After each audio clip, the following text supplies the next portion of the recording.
کہ وہ اس جگہ کو واضح کر دے جہاں بیت اللہ کی تعمیر کی جائے۔ اس وقت تک حضرت اسماعیل علیہ السلام بھی پیدا ہو چکے تھے۔ حضرت علی رضی اللہ عنہ اور حضرت حسن رضی اللہ عنہ سے مروی ہے کہ حضرت عباس رضی اللہ عنہ نے فرمایا کہ اللہ تعالیٰ نے ایک بادل کے ٹکڑے کو خانہ کعبہ کی جگہ کے تعین کے لیے بھیجا۔ جب وہ بادل کا ٹکڑا چلا تو حضرت ابراہیم علیہ السلام اس کے سائے میں چلتے رہے، یہاں تک کہ مکہ مکرمہ آیا تو بادل کا ٹکڑا بیت اللہ کی جگہ ٹھہر گیا۔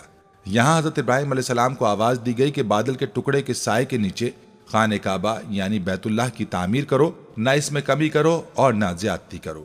خانہ کعبہ کی جگہ کا تعین اور ظاہر ہونے کے بعد حضرت ابراہیم علیہ السلام نے خانہ کعبہ کی تعمیر شروع کی۔ حضرت اسماعیل علیہ السلام پتھر لا کر دیتے تھے۔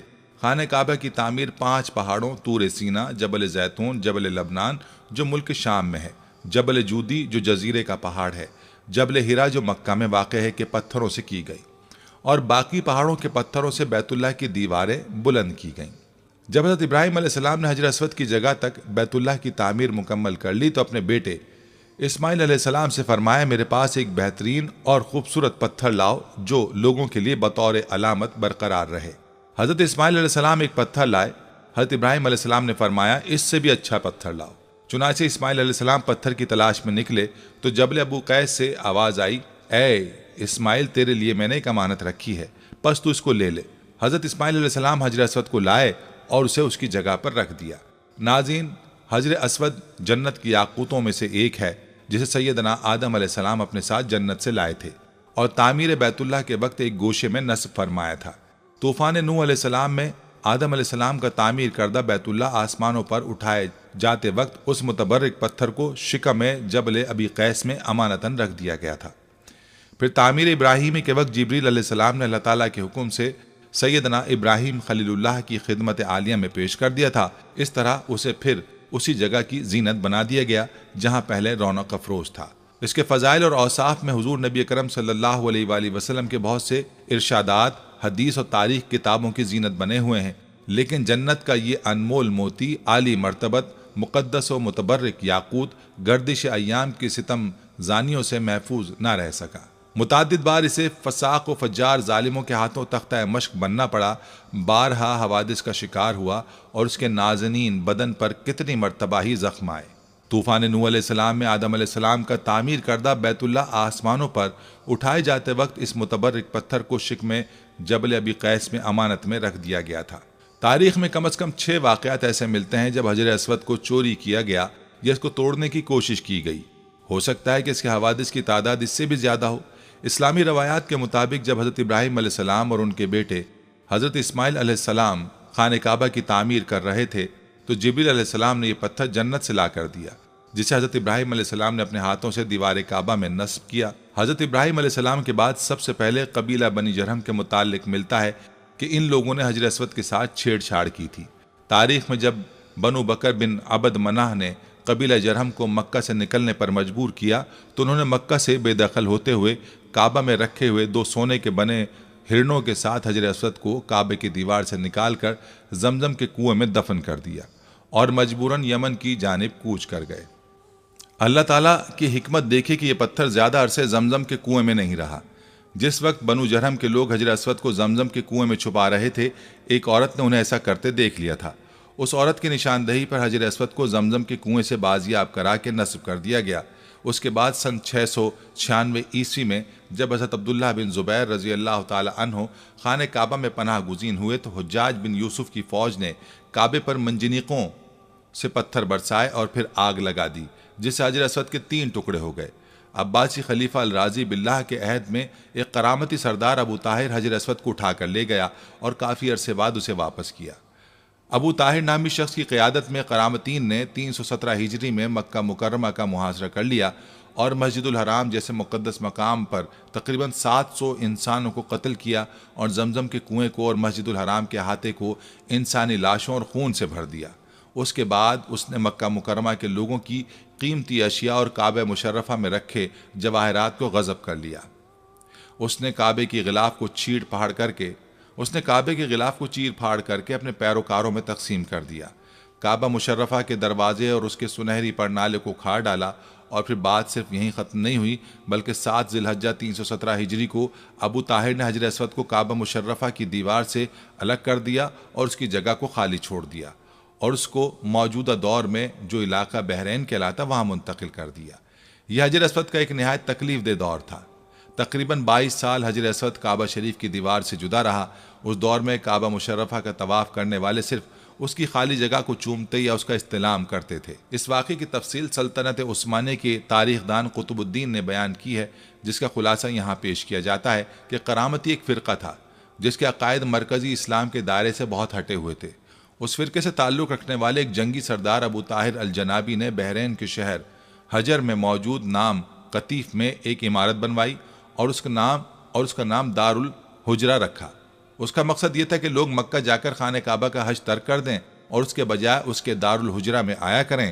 اس مقصد کے لیے اس نے 930 میں اپنی فوج کے ساتھ مکہ کا رخ کیا اور حج کے پہلے روز اپنے مسلح سپاہیوں سمیت گھوڑے پر سوار ہو کر حرم میں داخل ہو گیا اور سپاہیوں کو حکم دے کہ طواف کرتے ہوئے حاجیوں کو تلوار سے موت کے گھاٹ اتارتے جائیں۔ اس کی فوج نے حاجیوں کی لاشوں سے آب زمزم کا کنواں پاٹ دیا۔ تاریخ کی کتابوں میں لکھا ہے کہ اس قتل عام میں 30,000 کے قریب حاجی مارے گئے۔ قطب الدین نے اپنی کتاب میں لکھا کہ ابو طاہر اس وقت نشے میں دھت تھا۔ اس نے اسی حالت میں کعبے کا دروازہ اکھاڑ ڈالا اور چیخا، باخدا یہ میں ہوں، خدا پیدا کرتا ہے اور میں مارتا ہوں۔ ابو طاہر نے حاجیوں کا مال اسباب لوٹ لیا، ان کی عورتوں اور بچوں کو اپنے سپاہیوں میں تقسیم کر دیا۔ اب اسے مقام ابراہیم کی تلاش تھی، لیکن کعبے کے متولیوں نے اسی افراتفری کے دوران اسے چھپا دیا تھا، اس لیے وہ اسے نہیں ملا۔ مشہور مفسر اور مورخ ابن کثیر کی مشہور تاریخ کی جلد 11 میں اس کے بعد کے واقعے کا ذکر کرتے ہیں۔ پھر اس نے حجر اسود کو اکھاڑنے کا حکم دیا۔ اس وقت ایک شخص نے آ کر اپنے ہاتھ کی ایک بھاری چیز سے اس پر ضرب لگائی اور کہا، کہاں ہے وہ تیرا ابابیل اور کہاں ہے وہ تیرا حجارہ من سجیل؟ ابو طاہر حجر اسود کو اونٹ پر لدوا کر اپنے شہر کی طرف چل پڑا۔ ابن کثیر لکھتے ہیں، جب کرامتی اس حجر اسود کو لے کر اپنے شہر کی طرف روانہ ہوا تو اس وقت امیر مکہ اور اس کے اہل بیت سب اس کے پیچھے پیچھے روانہ ہوئے اور اسے درخواست کی، سفارشیں پہنچائی کہ وہ حجر اسود واپس کر دے تاکہ اپنی جگہ پر اسے رکھ دیا جائے، اور اس کے عوض اپنی ساری جائیدادیں دینے کی پیشکش کی، مگر اس نے ایک نہ سنی اور سب کو ہلاک کر ڈالا۔ طاہر حجر اسود کو اپنے ساتھ بحرین لے گیا اور اسے اپنی تعمیر کردہ عمارت میں رکھوا دیا۔ حجر اسود 22 سال تک اس کی تحویل میں رہا، تاہم ابو طاہر کی یہ امید کہ اب لوگ اس کے شہر آ کر حج کیا کریں گے پوری نہیں ہوئی۔ لوگ اب بھی خانہ کعبہ جاتے رہے، حجر اسود کی خالی جگہ کو چومتے رہے۔ پھر اللہ سبحانہ تعالیٰ کی مشیت دیکھیے کہ 22 سال بعد 10 ذی الحجہ 339 ہجری کو کرامتین قبیلے میں سے ہی ایک آدمی نے حجر اسود کو آزاد کرایا اور واپس حجر اسود کے اصل مقام پر پیوست کروا دیا۔ کہا جاتا ہے کہ جب ابو طاہر چیچک کا شکار ہو کر 38 برس کی عمر میں مر گیا تو اس کا جانشین سنبر ابن الحسن کرامتی 20 مئی 951 کو حجر اسود لے کر مکہ مکرمہ آیا۔ اس موقع پر مکہ کے حکمران جعفر محمد ابن عبدالعزیز بھی موجود تھے، جنہوں نے دیکھا کہ حجر اسود کو چاندی کی تاروں سے باندھا ہوا ہے، کیونکہ اس دوران اس میں 5 دراڑیں پڑ گئی تھیں۔ حسن ابن المرزوق نامی معمار نے یہ پتھر اپنی جگہ پر نصب کیا۔ سنبر نے اس موقع پر کہا، ہم اسے خدا کی طاقت سے لے گئے تھے اور اسی کی مرضی سے واپس کر رہے ہیں۔ وہ اسے اپنے حکم سے لے گیا تھا اور اپنے حکم سے ہی واپس کر دیا۔ دوسری کتابوں میں آتا ہے کہ اس وقت کے عباسی خلیفہ المقتدر نے کرامتیوں کو حجر اسود واپس کرنے کے لیے 50,000 درہم کی پیشکش کی تھی، مگر انہوں نے اسے مسترد کر دیا۔ حجر اسود کی غیر موجودگی کے 21 برسوں کے دوران حج بڑی حد تک معطل رہا، کیونکہ کرامتی حاجیوں کے قافلے لوٹ لیا کرتے تھے۔ مشہور و معروف مورخ ابن خلدون نے بھی اپنی تاریخ میں اس کا ذکر کیا ہے۔ وہ اس کتاب کی جلد 4 میں لکھتے ہیں کہ کرامتیوں نے خانہ کعبہ کا دروازہ توڑ ڈالا، ایک شخص میزاب اتارنے کے لیے خانہ کعبہ پر چڑھا، گر کر مر گیا۔ مقتولین کچھ تو چاہے زمزم میں پھینک دیے گئے، باقی مانندگان کو مسجد حرام میں جو جہاں مارا گیا اسی مقام پر بلا غسل، نماز جنازہ اور کفن دفن کر دیا گیا۔ غلاف کعبہ کو اپنے ہمراہیوں میں تقسیم کر دیا اور اہل مکہ کے مکانات کو لوٹ لیا گیا۔ اس وقت ایک مسئلہ یہ ضرور پیش آیا، کیا واقعی اصل حجر اسود ہی ہے یا نہیں؟ تو اس وقت مسلمانوں کے ایک دانشور نے کہا کہ وہ اس کو ٹیسٹ کر کے بتا دے گا کہ یہ اصل حجر اسود ہے یا نہیں، کیونکہ اس نے اس کے بارے میں احادیث کا مطالعہ کر رکھا تھا۔ اس نے حجر اسود پر آگ لگائی تو حجر اسود کو آگ نہیں لگی اور نہ ہی وہ گرم ہوا۔ پھر اس نے اس کو پانی میں ڈبویا تو یہ پتھر ہونے کے باوجود اپنی خصلت کے برخلاف پانی میں ڈوبا نہیں، بلکہ سطح آب پر تیرتا ہی رہا۔ اس سے ظاہر ہو گیا کہ یہ اصل جنت کا پتھر ہی ہے، کیونکہ جنت کا پتھر کا آگ سے اور غرق یابی سے بھلا کیا تعلق ہو سکتا ہے۔ ناظرین، کہا جاتا ہے کہ جب یہ فیصلہ ہوا کہ حجر اسود کو واپس کیا جائے گا تو اس سلسلے میں خلیفہ وقت نے ایک بہت بڑے عالم اور محدث شیخ عبداللہ کو حجر اسود کی وصولی کے لیے ایک وفد کے ساتھ بحرین بھجوایا۔ یہ واقعہ علامہ سیوطی کی روایت سے اس طرح نقل کیا گیا ہے کہ جب شیخ عبداللہ بحرین پہنچ گئے تو بحرین کے حاکم نے ایک تقریب کا اہتمام کیا جس میں حجر اسود کو ان کے حوالے کیا گیا اور ایک پتھر خوشبودار اور خوبصورت غلاف میں سے نکالا گیا۔ یہ حجر اسود ہے، اسے لے جائیں۔ محدث عبداللہ نے فرمایا کہ نہیں، بلکہ حجر اسود کی دو نشانیاں ہیں۔ اگر یہ پتھر اس معیار پر پورا اترا تو یہ حجر اسود ہوگا اور ہم لے جائیں گے۔ پہلی نشانی یہ کہ پانی میں ڈوبتا نہیں ہے، دوسری یہ کہ آگ سے گرم نہیں ہوتا۔ اب اس پتھر کو جب پانی میں ڈالا گیا تو وہ ڈوب گیا اور پھر اسے آگ میں ڈالا گیا تو سخت گرم ہو گیا۔ فرمایا ہم اصل حجر اسود کو لیں گے۔ پھر اصل حجر اسود کو لایا گیا اور آگ میں ڈالا گیا تو وہ ٹھنڈا نکلا۔ پھر پانی میں ڈالا گیا تو وہ پھول کی طرح پانی کے اوپر تیرنے لگا۔ تو محدث عبداللہ نے فرمایا یہی ہمارا حجر اسود ہے اور یہی خانہ کعبہ کی زینت ہے اور یہی جنت والا پتھر ہے۔ یہ سب دیکھ کر ابو طاہر سلیمان قرامتی نے بڑے تعجب سے محدث عبداللہ سے پوچھا کہ آپ کو یہ باتیں کہاں سے معلوم ہوئیں؟ تو محدث عبداللہ نے جواب دیا کہ ہمیں یہ معلومات آقا محمد صلی اللہ علیہ وآلہ وسلم سے ملی ہیں کہ حجر اسود پانی میں ڈوبے گا نہیں، آگ سے گرم نہیں ہوگا، اور اس کے بعد جب قافلہ واپس مکہ کی طرف روانہ ہوا تو حجر اسود کو ایک کمزور اونٹنی پر رکھا گیا جس نے تیز رفتاری سے اسے خانہ کعبہ تک پہنچا دیا۔ حجر اسود کی وجہ سے اس اونٹنی میں زبردست طاقت آ گئی تھی، کیونکہ حجر اسود اپنے مرکز بیت اللہ کی طرف واپس جا رہا تھا۔ کہا جاتا ہے کہ جب حجر اسود کو بیت اللہ سے نکال کر بحرین لایا جا رہا تھا تو جس اونٹ پر بھی رکھا جاتا وہ کچھ فاصلے کے بعد مر جاتا، حتیٰ کہ بحرین پہنچتے تک 40 اونٹ مر گئے تھے۔ یہ واقعہ تاریخ کی مستند کتاب البدایہ والنہایہ اور المنتظم میں موجود ہے۔ ناظرین، اسی طرح سن 363 ہجری میں ایک رومی شخص نے اپنے کلہاڑے سے حجر اسود پر کاری ضرب لگائی جس سے اس پر چٹکنے کا ایک واضح نشان پڑ گیا۔ اس نے دوسری شدید ضرب لگانے کے لیے جیسے ہی اپنے کلہاڑے کو اٹھایا، اللہ سبحانہ تعالیٰ کی مدد آن پہنچی اور قریب ہی موجود ایک یمنی شخص نے جو اس کی گھناؤنی کارروائی دیکھ رہا تھا، چشم زدن میں اس نے اسے قتل کر ڈالا اور اس کی حجر اسود پر دوسری ضرب لگانے کی خواہش دل ہی میں رہ گئی۔ اس کے بعد 413 ہجری میں فاطمید نے اپنے 6 پیروکاروں کو مکہ مکرمہ بھیجا، جس میں سے ایک الحاکم العبیدی تھا جو ایک مضبوط جسم کا مالک تھا، سنہرے بالوں والا، طویل قد و قامت والا انسان تھا۔ وہ اپنے ساتھ ایک تلوار اور ایک لوہے کی سلاخ لایا تھا۔ اپنے ساتھیوں کے اکسانے پر اس نے دیوانگی کے عالم میں تابڑ توڑ 3 ضربیں حجر اسود پر لگا ڈالیں جس سے اس کی کرچیاں اڑ گئیں۔ وہ ہزیانی کیفیت میں اول فول بکتے ہوئے کہہ رہا تھا، معاذ اللہ، کہ جب تک اسے پورا نہ اکھاڑ پھینکے گا جب تک سکون سے نہیں بیٹھے گا۔ بس اس موقع پر ایک مرتبہ پھر اللہ سبحانہ تعالیٰ کی مدد آن پہنچی اور گھڑ سواروں کے ایک دستے نے ان سب افراد کو گھیر لیا اور ان سب کو پکڑ کر قتل کر دیا اور بعد میں ان کی لاشوں کو بھی جلا دیا۔ ناظرین، اسی طرح ایک واقعہ سن 990 ہجری میں بھی وقوع پذیر ہوا جب ایک غیر عرب باشندہ اپنے ہتھیار کے ساتھ متاحف میں آیا اور اس نے حجر اسود کو ایک ضرب لگا دی۔ عین اسی وقت اس وقت کا ایک شہزادہ نصیر متاحف میں موجود تھا جس نے اسے فوری طور پر موت کے گھاٹ اتار دیا۔ اور پھر سن 1351 ہجری کے محرم کے مہینے میں ایک افغانی باشندہ متاحف میں آیا اور اس نے حجر اسود کا ایک ٹکڑا توڑ کر باہر نکال دیا اور کعبے کے غلاف کا ایک ٹکڑا چوری کر ڈالا۔ اس نے کعبے کی سیڑھیوں کو بھی نقصان پہنچایا۔ کعبہ مشرفہ کے گرد کھڑے محافظوں نے اسے پکڑ لیا اور پھر اسے مناسب کارروائی کے بعد موت کی سزا دے دی گئی۔ اس کے بعد 28 ربیع الاول سن 1351 ہجری کو شاہ عبد العزیز نے اس پتھر کو دوبارہ کعبہ مشرفہ کی دیوار میں نصب کیا جو اس فاتر العقل افغانی نے نکال باہر کیا تھا۔ حجر اسود اس وقت ایک مکمل پتھر کی صورت میں نہیں ہے جیسا کہ جنت سے اتارا گیا تھا، بلکہ حوادث زمانہ نے اس متبرک پتھر کو، جس کو بوسہ دینے کے لیے اہل ایمان کے دل ہر وقت بے چین رہتے ہیں، 8 ٹکڑوں میں تبدیل کر دیا ہے۔ ناظرین، روایات کے مطابق سن 606 عیسوی میں جب رسول اللہ صلی اللہ علیہ وآلہ وسلم کی عمر مبارک 35 سال تھی، سیلاب نے کعبے کی عمارت کو سخت نقصان پہنچایا اور قریش نے اس کی دوبارہ تعمیر کی، لیکن جب حجر اسود رکھنے کا مسئلہ پیش آیا تو قبائل میں جھگڑا ہو گیا۔ ہر قبیلے کی یہ خواہش تھی کہ یہ سعادت اسے ہی نصیب ہو۔ رسول اللہ صلی اللہ علیہ وآلہ وسلم نے اس جھگڑے کو طے کرنے کے لیے یہ طریقہ اختیار کیا کہ حجر اسود کو ایک چادر میں رکھا اور تمام سرداران قبائل سے کہا کہ وہ چادر کے کونے پکڑ کر اٹھائیں۔ چنانچہ سب نے مل کر چادر کو اٹھایا اور جب چادر اس مقام پر پہنچی جہاں اسے رکھا جانا تھا تو آپ نے اپنے مبارک ہاتھوں سے اس کو دیوار کعبہ میں نصب کر دیا۔ سب سے پہلے حضرت عبداللہ بن زبیر رضی اللہ تعالیٰ عنہ نے حجر اسود پر چاندی چڑھوائی۔ 1268 میں سلطان عبدالحمید نے حجر اسود کو سونے میں مڑوایا۔ 1281 میں سلطان عبدالعزیز نے اسے چاندی سے مڑوایا۔ ناظرین، مسلمانوں کے نزدیک یہ پتھر بہت مقدس اور متبرک ہے۔ جو مسلمان حج کرنے جاتے ہیں ان کے لیے لازم ہے کہ طواف کرتے ہوئے ہر بار حجر اسود کو بوسہ دیں۔ اگر ہجوم زیادہ ہو تو دور سے ہاتھ کے اشارے سے بوسہ دیا جا سکتا ہے۔